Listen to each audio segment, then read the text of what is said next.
Today I'm here with Mum, my brothers and a whole bunch of our whānau to celebrate Dad's, Andy's life. I want to just point out a few housekeeping issues before we get started. Obviously there's in the event of a fire, and I don't think there'll be a fire today, the caterer's got everything under control. We've got an exit just over here, and the gathering point is in the car park out the back here, and toilets are down the side there. Covered it off, buddy? We tried the hats on before. I got the senior warden one, and he was the junior one.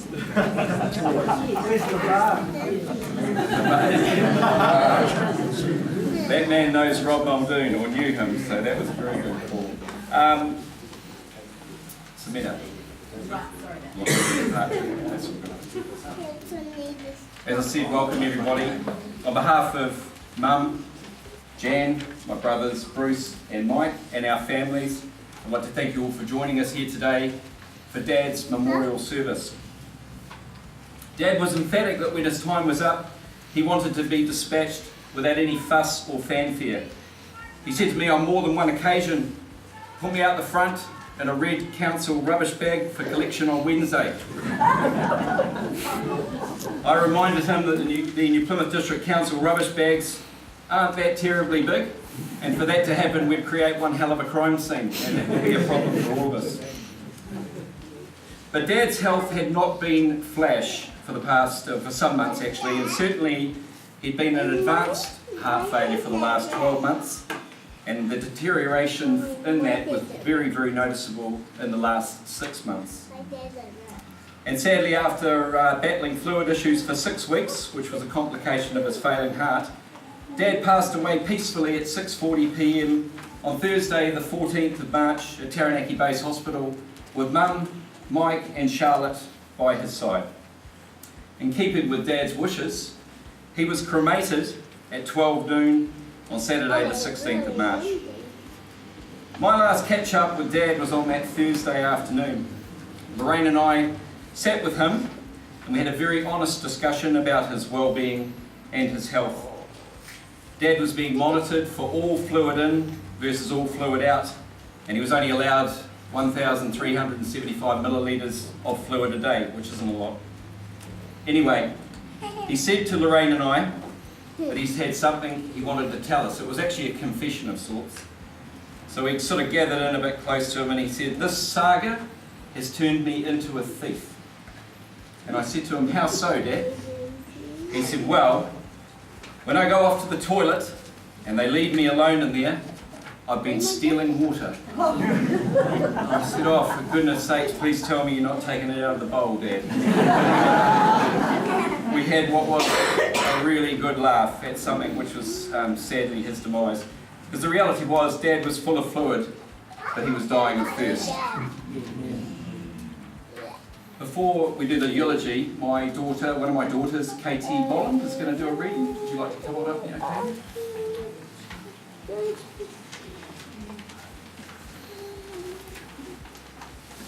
Look for me and I'll be there, and you will find me everywhere. In the gentle touch of breeze that cools the skin or swirls the leaves. In the scent and colour of flowers that gave to me such happy hours. On sunny days under skies of blue, just think of me, I'll be with you. In winter when there's cloud or mist, the rain will give to you my hug and kiss. As wood smoke lingers in the air, look for me, I'll be there. Where seagulls cry above the sea and surf rolls in so endlessly. Among towering trees that soar above, and all these things that I once loved. Look for me, and I'll be there. You will find me everywhere. Next on.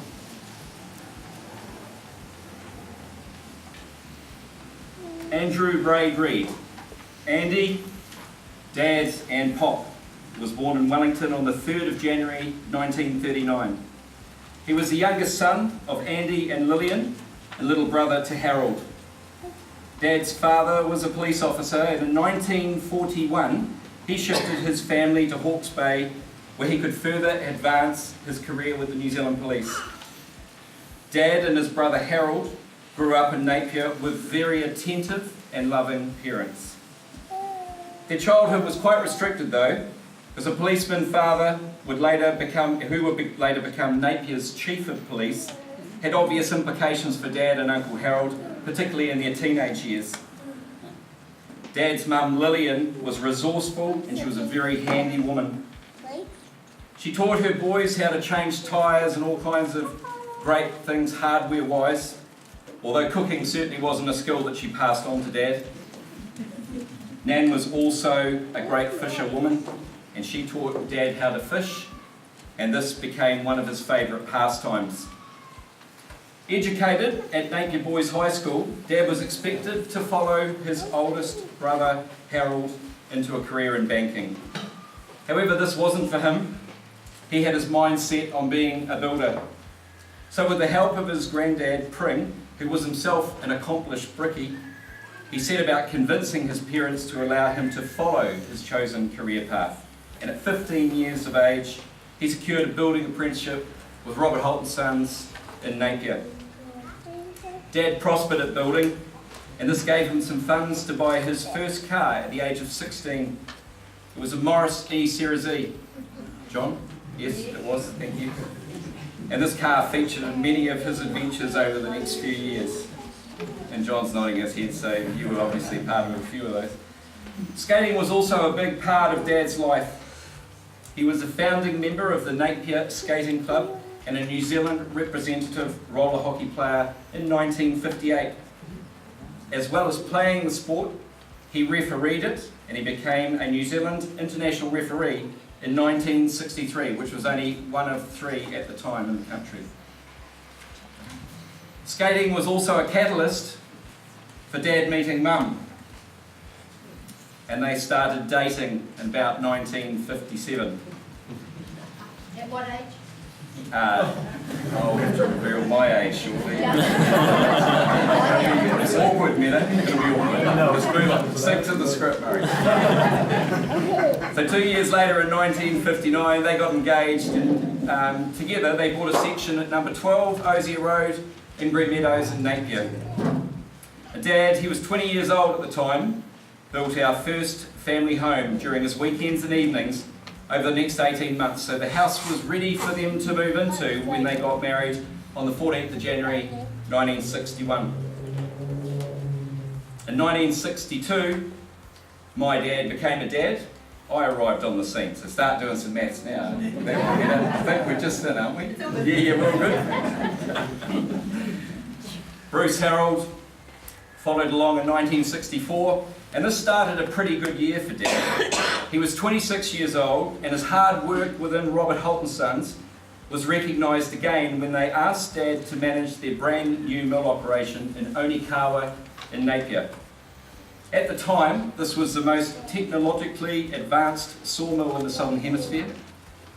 I can actually recall being able to go to work with Dad on occasions and walk around this massive plant, and it was a big plant. We had no high-vis, no hard hats, no hard work boots, and heaven forbids we wouldn't be allowed near it today. But they were certainly a great times for Dad. But what was obvious at that time was he was much liked and respected boss, and that was something that followed him through his career paths with other employers. Michael John joined our whānau in 1967. In 1969, Robert Holtz offered Dad another opportunity, this time running their branch operations in Gisborne. So Dad and Mum, they sold up Osier Road and they packed up all their belongings and they moved 3 hours up the coast. Here we bought a lovely old villa at 139 Rutini Road, Gisborne, which some of you cousins may remember. It was the old doctor's residence. Well, of course, we couldn't take possession straight away, so we lived at Wainui Beach in what we affectionately called the Douglas Street Castle. Now, this was your typical batch, Kiwi batch, and about the only thing it had going for it, other than an abundance of overfed massive cockroaches, and they truly were massive cockroaches, was that the beautiful white sandy beach was just across the road. And given that fishing was one of Dad's happy places, it's fair to say that for a very short time in Gizzy, his life was a beach. I have very vivid memories, as my brothers do as well, of Dad wandering out in the surf and casting out, catching fish. They were great times, and our family spent a lot of time at the beach over those years. Really good family times. Dad's work in Gizzy meant that he was responsible for not only the timber branch operations but also the milling operations around a district spanning from Gisborne to Wairoa, across to Kaingaroa, got it right, Mirapara, and across to Opotiki. Dad would regularly head out on a roadie in his little red Toyota, which had this amazing 3-metre whippet aerial on the back, which I thought was cool at the time. But I had my first restaurant meal with my father in Opotiki at one of these roadies as such. I was travelling with him. We met one of the mill managers there for some lunch.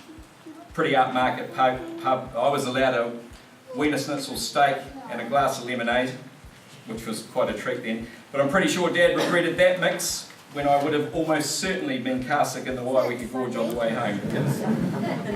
That's my MO, really. But Gisborne was a fun time for Dad and for Mum. A lot of social networking with a job.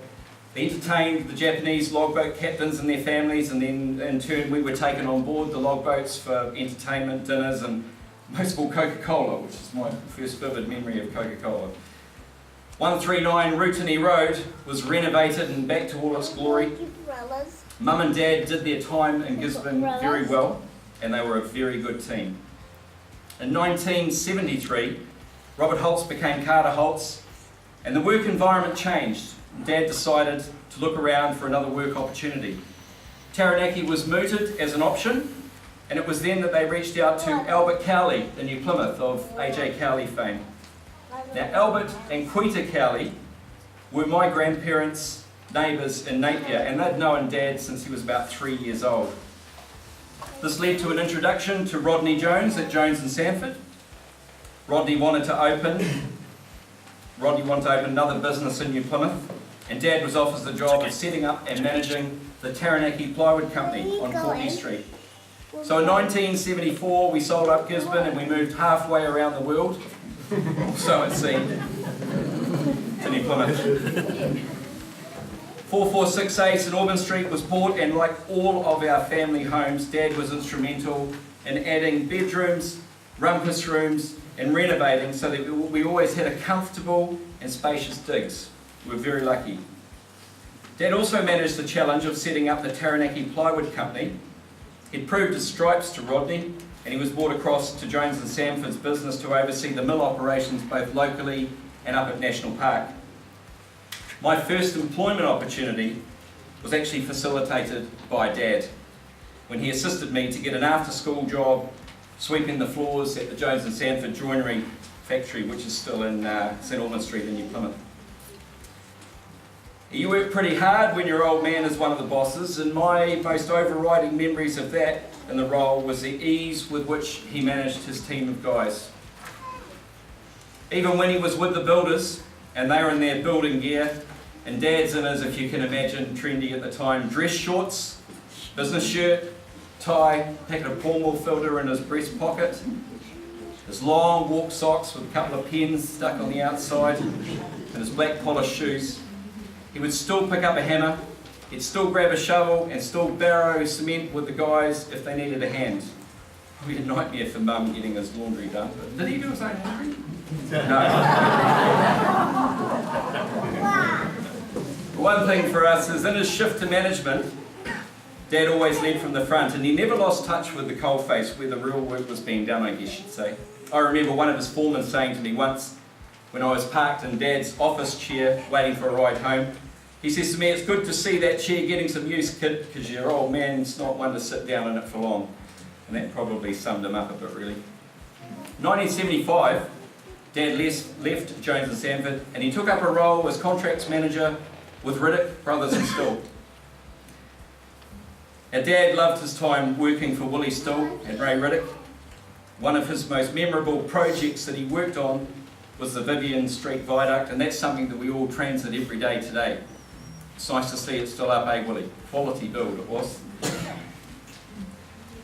Mum and Dad decided to buy their own business in 1977 and they bought a little dairy on the corner of Belt Road and Devon Street. They affectionately named it the A&J Dairy, because that's how original our marketing skills were then. And then they set about transforming this into a very successful enterprise. Dad was certainly in his element here. He was working all hours, 7 days a week, and they were long days. All of us boys, we all worked alongside Mum and Dad while we lived at home, and it's fair to say that when they sold the dairy in 1981, they were both ready for a pretty good break, maybe something less demanding. In that year, Dad applied for and was successful in getting a position with the Waitara Borough Council managing the Uranui Motor Camp. The next 8 years were good times for them. The camp life had many benefits for Dad.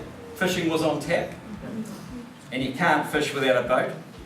So a plywood runabout called the Karamea was procured, and many hours were spent out in the Uranui Bay, or as far as its tireless little 40 horsepower Johnson would push it around. Bruce and Mike were constant fishing companions of Dad, and they certainly have a 50-50 share in the family's fishing DNA. And like the true recreational fishermen that they are, I'm sure that they'll regale some of the great fishing stories and times that they've had with Dad. In 1989, Mum and Dad left the beach and they bought a house in Cassia Place in Bell Block. And Dad went back to building, and it was not uncommon to see Dad buzzing around in his little Nissan van at the time, packed with tools and materials, and his big frame squeezed in the front. Honestly, I don't know, he needed a can opener to get in and out of that thing, eh? But in 2001, Dad's body was starting to feel the effects of many years of hard labour, and he had an opportunity to join the Placemakers team. Now, I know Dad loved his time here. The job was busy, and his years of building knowledge made him a very useful part of the supply team, and the camaraderie from his workmates is something that he valued highly. In 2003, they shifted to Ward Place, and Dad might have retired from building, but he hadn't retired from renovating. He set about giving Ward Place a makeover and bashing out a wall, making the lounge bigger, a new bathroom, adding decks and a sizable veggie garden. In 2006, Dad had a significant medical event. His heart valve failed, and what followed was 6 months on and off in Waikato Hospital. He underwent some urgent surgery and he had a mechanical valve fitted, and that kept the old pump running for another 13 years, which is a pretty good indictment of modern medicine today, I think. Dad retired from Placemakers in 2011 and joined Mum in her catering business, which was the BJS. And as well as outside catering jobs, they ran the catering contract at the West End Bowling Club until they both jointly retired in 2015. Also in 2015, Mum and Dad shifted to Balance Street. Now this was a bit of a downsize for them, but Mike and I, well, we still managed a significant groan when the removal truck arrived and the guy opened up the back door just to reveal a whole lot of treasure, Dad's treasure. There were timber offcuts, all shapes and useful sizes. But I wouldn't have labelled Dad a hoarder, but he certainly had a corner of his garage which was called the One Day Corner. And we've yet to tackle that. He had his own style of gardening, and he definitely had a theory on how to cultivate worm farms, didn't he, Katie? Fishing excursions down the breakwater in the Winwan with Mike were always enjoyed, and the occasional fresh fish was of course a bonus. Dad worked a couple of days a week at the New Plymouth Hospice shop, and that was a job he really enjoyed and looked forward to. He was a Freemason. He joined the fraternity as a young man, like his brother, father and grandfather alike. This was a big part of Dad's life. And he belonged to Lions clubs in Gisborne and New Plymouth. Dad was a strong, quiet man. He was hard-working and he was reliable. He had a loyal bestie for 58 years in Mum, and that's a relationship that he valued until the very end. He was a pretty good dad, a pretty good pop, a general good all-rounder to us three boys and our families. I'm very pleased that he's resting in peace now. Now, it's my pleasure to do an introduction for my brother Bruce, who is the prodigal son, arguably. And we're not arguing today. All he said to me is, give me a speaking part, for God's sake. Bro, it's all yours. Oh, my big brother. Friends, family, down here. It's just wonderful to see you all here today to celebrate Dad's life. Just got to say before I get, Murray said, you've got to do a tribute, Bruce. And I'm like, what the hell's a tribute? I asked Tom, my son-in-law, and he broke out a song, but that wasn't supposed to be the tribute I was going to do, was it, Tom? So before getting into the words that I've written, I just want to say a little bit about my big brother, because I think sometimes, and this is a great time to say it, because us three boys had different relationships with our dad, okay? And Mike, being the youngest, was incredibly spoiled.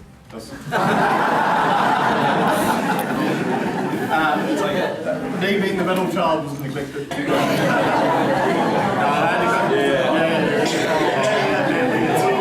Every time. But my big brother is the trailblazer. You know, Murray's the guy that holds us all together. Murray's the guy that's kept in contact with all the family around. You know, you guys are here because this guy reached out. But Murray's also the guy that had to have the big discussions with Mum and Dad. You know, he was the guy that had to front for us and to make the big calls and the tough decisions. He's also the guy that has this absolute selfless commitment to family. And Murray, you've shown that in the way you've just continually, you're there, you're always there for us. While we were away, because we just left, while we were away, you know, we felt the safety net in there because we knew that when it came up, if it came up, whatever came up, you would be in control. And you would make it happen and you would keep in contact with us. You're also the shock absorber for us, because during some of those times, with those difficult discussions that we were having, you were the one that absorbed that and really fed the stuff back through to us so that we will make good decisions with Mum and Dad. I've got something in my speech that I might just steal now, but somebody said, and I get it quite a bit now, particularly when I come down to Taranaki and drive the Rico car. They say, God, you look like your brother. So that's pretty cool, because he's a good looking guy.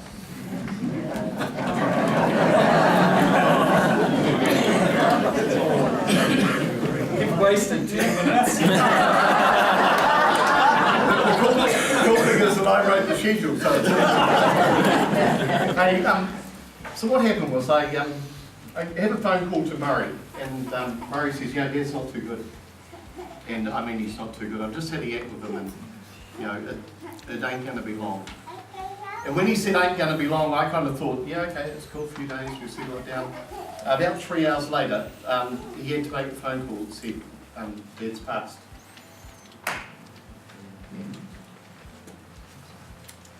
It's my big brother. Hey, you mate. He actually rang me. I was pretty cross with him actually. So we're thinking about what to do in this part of the session. We've had a great history of Dad, and it's just as you were relaying them, just amazing memories and emotions that came up. Said they were good times, and they were always good times. Every time we were together was a good time. But what a friend of mine said I should do when Dad was really ill and it didn't feel like it was going to be long was to say, write him a letter. So I wrote Dad a letter, and I'd just like to relay that to you today. But mate, this is also for you because we didn't quite get to deliver it because you buggered off too soon. So hey Dad, just thought I'd drop you a note to say I love you. I have great memories of the times we spent together when I was growing up, with you, Mum, Murray, Mike, and with better in our families later on. But it's not the memories that are clear, but the feelings that I get when I think of you. You always made us feel safe, loved, supported, and proud. You were there when we needed calm. I actually really can't remember Dad being angry. A little grumpy in the later years, but just not angry. When we were young, I remember your presence in the room, the house, in our lives. The world was a better place because you were there. I was proud when people said, gosh, you look like your father. The best compliment your son could get.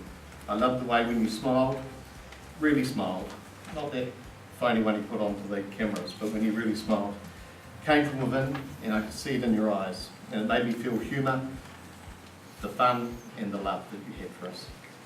And also normally came with a little sneaky wink, which you always love. Dad, you may not remember this, but one of the greatest gifts you gave to me was when I was 17. So many options of what to do. Is that Dad? If it is, just give me the phone. And somewhere in here I'm doing a Peter Hanson, I've lost my words. Thanks, mate. So when I was 17, I had so many options of what to do. I knew what I wanted to do, but I was worried about feeling like I'd let you guys down. Dad told me to go do it while I was young. Make it work or get it out of your system. Better to do it now than regret not doing it later. I never made the big leagues, but enjoyed the ride. And your advice set me up for life, a life that I never expected. Your words gave me clarity at a time of confusion and confidence to have a crack. I've always felt your support. The confidence you and Mum gave us growing up has shaped the people we are today. I just need to throw in a little bit of stuff, just in case I forgot to tell you while you're around. Vivian Street Viaduct, yeah. The bridge you built. I point it out to the kids every time we go across it. I remember heading to the movies with you in Gisborne when we went to watch the screening of the moon landing. We were both so excited. I remember the dinners on the Japanese log boats where the captain enthusiastically toasted you while we were sneaking down as much Coca-Cola as we could. I remember the soccer mornings up at the race course with cheap pellets and the reassuring team talks and the quiet confidence you gave us, don't you? I love the early morning coffees everywhere and always. I love the building stuff that we did. Fences in Christchurch, decks in Midhurst, rooms in Wellingtons, decks in Whangaparā. Well, they weren't really decks, they were like twin pens just to keep little rascals in. There's photos.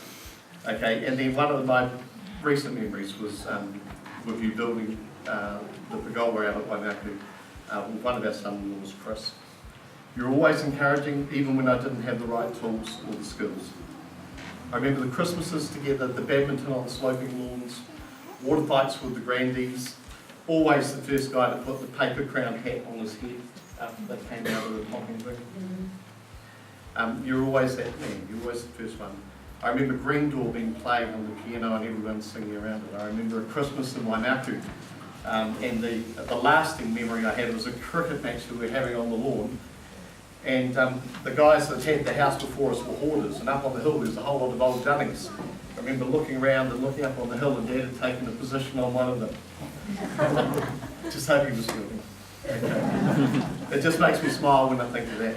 And I think of the downhill kart racing in Gisborne. Not just the racing that we did, but the design, the building, and then the thrill of the ride. Mate, you passed from the world and you did so with grace and consideration. You saw everyone, you shared some final laughs and stories, you stole my coffee. You had a final time with Mum in a big breath and you were gone. Those couple of weeks held some real gems and memories that will live long in my heart anyway, and in those of our kids. There was a spark back in your eye, the humour that had been missing in recent years, it was back. It was just the body couldn't keep up. Hey? I know we drifted in and out of your lives in recent years, and we didn't get as much time together as we might have liked, but that was the path we took, and I have no regrets. When we did get together, we made the most of it. I loved the trip last year with you and Mum. We travelled on the train from Wellington to Auckland, and it was good fun. The time we had together was priceless. Thanks, Dad, for being you. Thanks for loving Meta and the rain like daughters. Thanks for chasing our kids with the hose and giving them memories that they'll cherish. Thanks for, that was to spray them with the hose, not to, you know. I just need to clarify that. Yep, okay, we're all good. That's fine. Thanks for the hours, fishing, playing, driving, building, talking. Thanks for being there always. Thanks for your advice and guidance. Thanks for being Andy Reid, Pop, Dad, the guy everyone loved.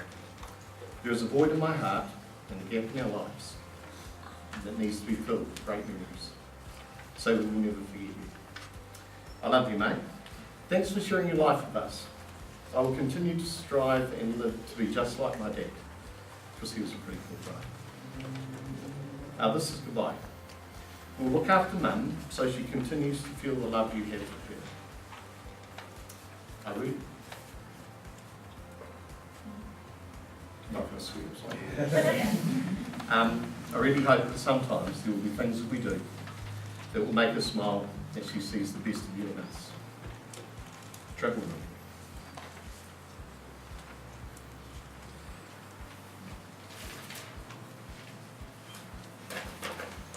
See ya. Love you. Bye. We weren't dry eyeing this, weren't we? Yeah. Okay. My pop was someone I always looked up to, and not only because he was tall. I remember Pop when I was a kid as this imposing presence coming home from work. When Pop said something, you listened. Pop always had the most wonderful vegetable garden, and I am pretty sure he knew I loved tomatoes, as he always had some great ones ready to eat. My memories of Pop as an adult are pretty awesome. I will always remember Pop as my Skype buddy.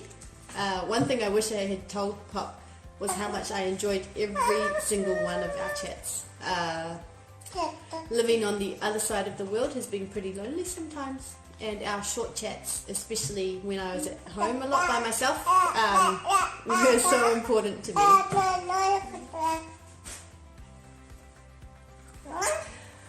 Sometimes I don't even think Pop and Nana got a word in. I would just rant about how baby was not sleeping, or the weather was cold forever, or people were rude, or my boss is annoyed, or Robin's renovating the kitchen, or anything that had happened that day, and I would feel so much better because I had been able to share that with someone.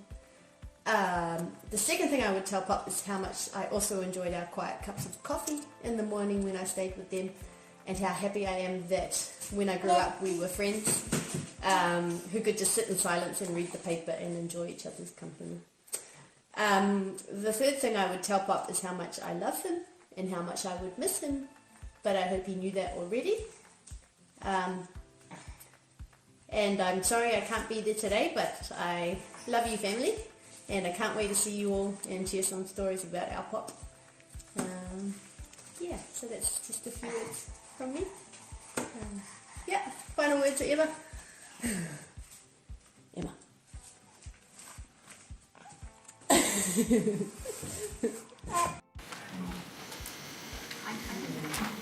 You introduce yourself? This is our lovely daughter, Reid, eldest child. We are so proud of this girl. And she's a little bit something for her Pop. So I think I am definitely my father's daughter, because I just had some memories that I wanted to share of my Pop. So the last few weeks I've tried to keep a picture in my head of the last time that I saw Pop. He was double tan waving as I walked out the door at the hospital. But that picture's kind of been replaced by different memories that make me feel sad and make me feel happy as well. And I don't want to not remember them, so I've kind of just been living them in. So some of the memories, it's about how my Pop sounded, how it felt when he was there, and how he made me feel. Some of them are special moments that were just the two of us. Pop waiting for me as I came through the airport entrance when I fly down to visit. Rare early morning coffee and Marmite toast dates while Pop read the paper. Being old enough to make Pop a coffee with a couple of sugars, which I thought was a great treat to be able to do. And then me and Pop heading out to the back of Muriwai in my little Vauxhall Beaver, where he got me to practice hill starts on grill. Good. And there are a couple of other memories I wanted to bring up because so many of you were part of them as well. So Dad's already mentioned Christmas fights at Cassia Place, where Pop would dress up in his waterproof suit of whatever he happened to have on hand and chase us all with the hose. Pop taking the tractor with no brakes down the track in Waimaku, howling with laughter as he went. Here's photo proof. Pop sitting in the corner at Christmas, coming to grips with his new mobile phone and sussing out Skype and Facebook. Pop growling the kids at the hospice shop and messing up the toy section. Pop with an export in hand, ham and eggs on the barbecue, devouring an entire packet of biscuits or a couple of mini chop bars, wearing knee-high blue socks, a short sleeve shirt, and having a packet of rollies in the front pocket. My tall, kind, handsome Pop with a twinkle in his blue eyes, giving you a wink to let you in on the joke. I love my Pop, and I always felt loved by him as well. That's all I wanted to say, but I also wanted to just say thank you to Nana, Dad, to Mums, to Ern, to Moa, and to Wersha for making this possible and giving us this chance to share some memories. Well, interviewing us that you did in the weeks and the months beforehand as well. It's all made a big difference. And now it is my absolute pleasure to introduce my Uncle Ernie. A lot of people know his Mike, but his name is Ernie.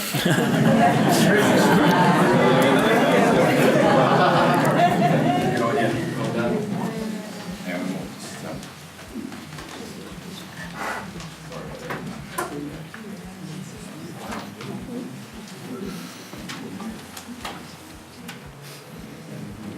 Okay. Well, good afternoon, everybody. I'd like to introduce to you my children, Zach, Charlotte, Carter, and Brooke, over here. Hey everyone, I would like to say a few words about our Pop. Pop, also known as Andy Reid, was the father of my father.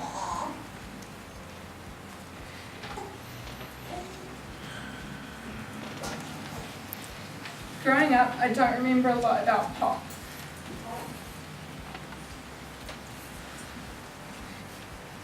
But at the age of 10 or 11, Pop used to get up early in the morning, drive to our house, and wait for Carter and I to wake up and take us to school. Some and mostly all mornings, Pop would stand at our bedroom door and flick the light switch on and off, trying to wake us up. Or he would walk right over to our beds and give us a little shake and force us to get up. I was so grateful for him taking me to school, and made me a little embarrassed about the car he drove and the way he drove it. But anything was better than walking.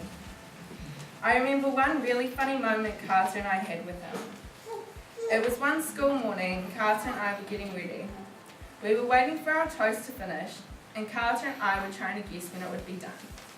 Then all of a sudden, we yelled, "Pop."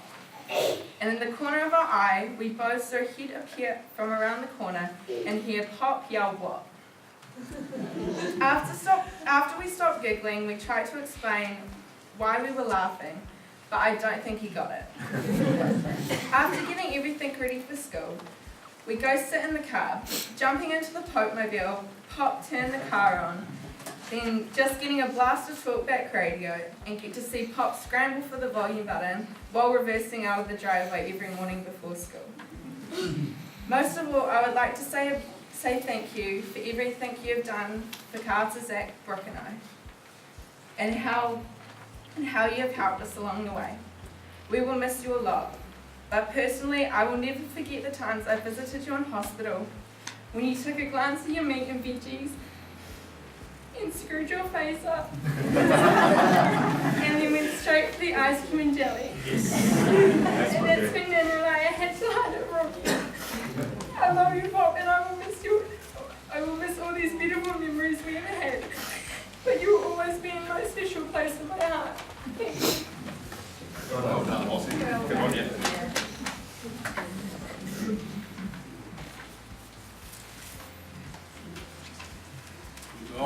Pop. Haven't seen much here in the last few years, but the one thing Pop and Nana taught me is we used to go over, used to spend a fair bit of time with them in the weekends catering. And I was helping Pop one day, and I remember him saying, he looked me in the eyes and said, "Always be prepared, boy." And I sort of, yeah, whatever, Pop. Walked away and went to talk to Nana or something. But yeah, no, he's pretty big on with what he told me then. There's always be prepared with what life throws at you.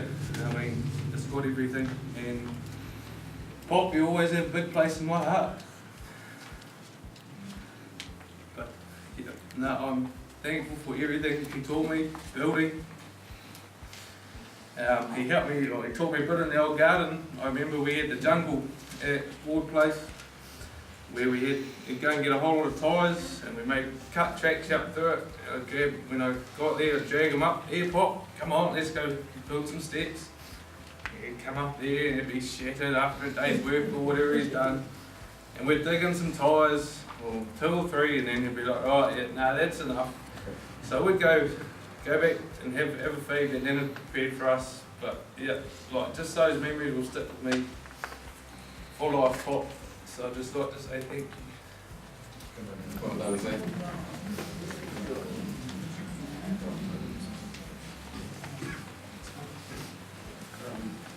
Got a few ways to say Pop. Well, as Charlotte said before, I don't really remember much of Pop before I was 9 or 10. The impact that him and Nana have had on me throughout my high school and intermediate has just been incredible. Whether it's just waking up in the morning to take me to school, or just remind me to do the dishes around the house. It's just been amazing, and I've just enjoyed the company, and just, yeah, it's just incredible how much we can impact. So yeah, we miss you, Rob. And love you all. Well done, Kaz. Well done. Water. Right. I'd like to just share with you a couple of stories about our dad. It is my belief that our dad was inspirational in a well-known driving technique that now is internationally recognised and has even impacted on a few of his grandchildren. For years, Mum and Dad owned big cars, from the HQ Holden to the Ford Falcon to the Valiant Regal. But then in the early 80s, they downsized to a 1300cc Mitsubishi Lancer. Well, for a 6-foot, solidly built man like Dad, to climb into this vehicle was no mean feat, but we became accustomed to him driving with his knees up around his ears. So the day after we got the car, Dad and I headed up the Okoki Road to pick up some mutton from the late John Wright's farm. The Mitsubishi took a bit of getting used to start from turning onto the Okoki Road at high speed, up the Okoki Road hill, and then headed down the other side, increasing in speed, and before we knew it, the tight right-hand corner was upon us. Now, in the old cars, no problem, just hit the gas and drive through the bend. But in the new Mitsubishi, Dad threw the car into the corner. Next minute, we're going sideways around the corner, tyres smoking and squealing, with the tail of the car missing the bank on the roadside by inches, and coming to a safe halt sideways in the middle of the road. I was thinking either that was really cool, or we might have just dodged a bullet. What a ride, and I'm sure the start of the driving technique now called drifting. Yeah, okay, right, some fishing tales. And there are lots of them, because Dad was and always will be a fishing legend. Starting off with Dad and Ralph Martin catching 90 flounder while dragging a gill net off Napier's West Shore Beach while while Mum was giving labour to Murray. Even when Ralph dropped his glasses in the ocean, he dived in after them and retrieved them. Spearfishing for flounder on the Uranui mudflats with Dad and Bruce spearing his foot instead of a flounder. Dragging the flounder net at Te Waitree in bare feet and checking for the catch and finding a stingray in the net. That put a halt to that. Surf casting off Port Taranaki's main breakwater when you could access it before it was closed, and catching lots of gurnard. Catching snapper, John Dory and crayfish surf casting off the lee breakwater. Mum and Dad fishing for kahawai at the Waitree River mouth with Zach and Brock. Heading out through the Uranui River mouth in our 16-foot ply boat, before school, and breaking down and then having to row over the bar to get back in. And locally, catching John Dory off the pilot boat jetty fishing at the old railway station site in New Plymouth, which is now the Coastal Walkway. In recent years, Dad's mobility declined, so the wind-worn seat on the Coastal Walkway, catching the odd seagull and cyclist as you went to cast out your line. Fishing is said to be entertaining. Well, we certainly had our laughs, and such was the case on one occasion, surf casting at the old New Plymouth railway station before the Coastal Walkway was built. We were protected from the freezing southerly wind by the huge mound of dirt between the railway line and the ocean. We were on our second coffee when we hear a brass band start up. Couldn't believe our luck, sounded great. Then Dad and I peered over the mound of dirt to see the New Plymouth Brass Band go past with a huge parade of people behind it. Then the penny dropped. It was Anzac Day. From the parade we probably looked funny peering over the dirt mound, fishing hats on and coffee in hand. So moving on to superheroes. We all had our favourite superheroes and we always aspired to be our favourite one. Back in the day there were a few to be chosen from. A couple were popular ones were Batman and Superman. Dad was very good at creating pretty much anything from scratch. As young kids, we were lucky as both Mum and Dad would make the odd costume of superheroes with the detail of the Superman emblem spray painted on an old beach towel, making the cake for your costume. Just hang on to that thought for a minute. On a family camping holiday in Browns Bay, Auckland, we went over to Murray's Bay for some fishing off the pier that extended out into the harbour. There were children and adults everywhere. A young chap thought he would jump into the water and retrieve his t-shirt. We watched this young fella and realised very quickly he was being dragged out by the tide away from the pier and he was struggling to swim. The water was deep and he was in trouble. What happened next I will never forget.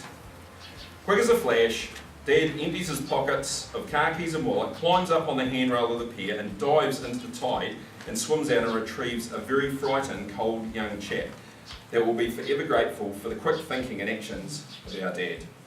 From that moment in time, we had found our new superhero, and throughout his life, Dad continued to show us how to be kind, caring, respectful, and with actions instead of words.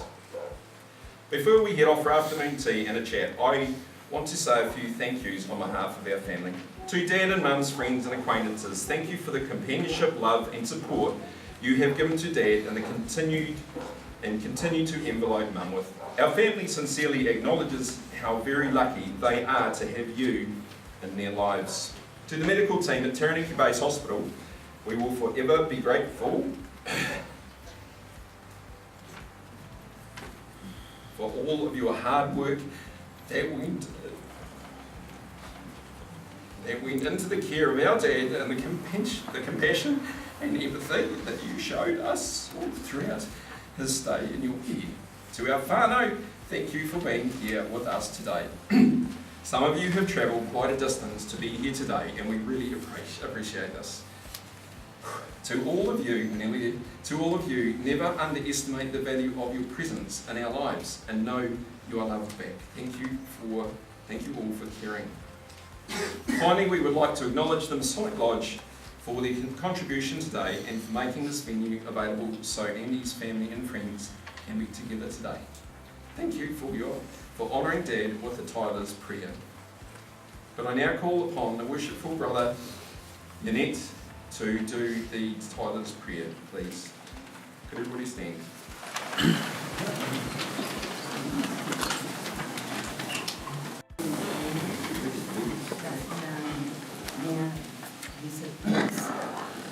It's just wonderful to see all the family and friends.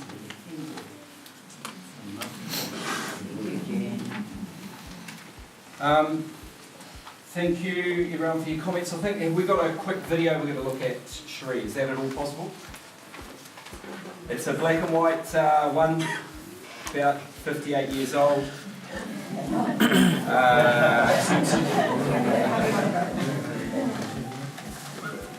we go.